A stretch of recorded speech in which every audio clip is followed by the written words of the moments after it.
Hi friends!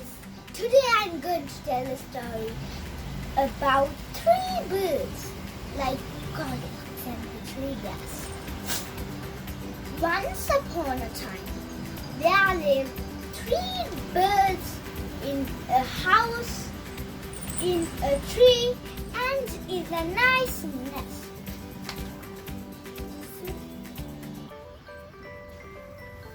Then one day they go to find some food.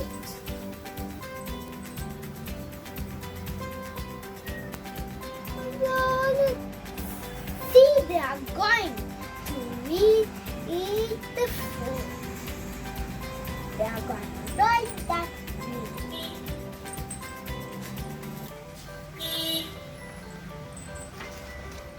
Then they found a nice farm. Then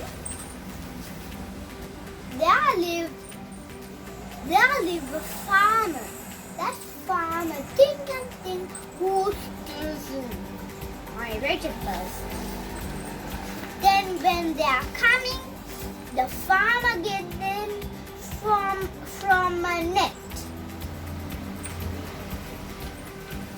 Then they break the net and go, then they hurt that farmer on his head.